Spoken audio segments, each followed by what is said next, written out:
Pan India star hero Prabhas ప్రస్తుతం వరుస సినిమాలలో బిజీగా గడుపుతూ ఉన్నారు. ఇటీవల కల్కి సినిమా ద్వారా ప్రేక్షకులకు ముందుకొచ్చి సక్సెస్ అందుకున్న ప్రభాస్ తదుపరి సినిమాలపై ఫోకస్ పెట్టారు. ఇక ఈయన రాజాసాబ్ సినిమాతో పాటు కల్కి 2, సలార్ 2 సినిమా పనుల్లో బిజీగా ఉన్నారు. వీటితో పాటు సందీప్ రెడ్డి వంగ డైరెక్షన్ లో స్పిరిట్ అనే సినిమాకి కూడా కమిట్ అయిన సంగతి తెలిసిందే. త్వరలోనే ఈ సినిమా కూడా షూటింగ్ పనులు జరగనున్నాయి.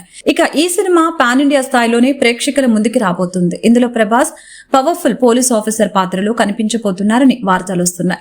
ఇక ఈ సినిమాలో హీరోయిన్ గా సందీప్ రెడ్డి త్రిషను ఎంపిక చేశారంటూ ఒక వార్త సోషల్ మీడియాలో వైరల్ గా మారింది. త్రిష ప్రస్తుతం పాన్ ఇండియా స్థాయిలో హీరోయిన్ గా ఎంతో మంచి సక్సెస్ అందుకున్నారు. 4 వయసులో అడుగు పెట్టిన ఈమె వరుస సినిమా అవకాశాలను అందుకుని దూసుకుపోతున్నారు. ఇక ఈ సినిమాలో ప్రభాస్ పోలీస్ ఆఫీసర్ పాత్రలో కనిపించబోతున్న నేపథ్యంలో ఆయన భార్య పాత్రలో నటించడం కోసం త్రిషని ఎంపిక చేసినట్లు తెలుస్తోంది. ఇకపోతే త్రిష ప్రభాస్ జోడీగా విపరీతమైన ఫ్యాన్ ఫాలోయింగ్ ఉందనే సంగతి మనకు తెలిసిందే.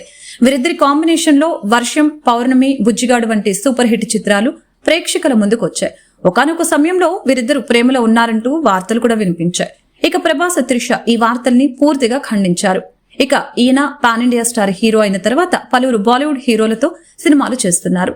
అయితే 18 సంవత్సరాల తర్వాత తిరిగి ప్రేక్షకుల ముందుకు రాబోతున్నారనే విషయం తెలియటంతో అభిమానులు ఎంత సంతోషం వ్యక్తం చేస్తున్నారు. మరి ప్రభాస్ త్రిష గురించి వస్తున్న ఈ వార్తల్లో ఎంతవరకు నిజముందనేది తెలియాల్సి ఉంది.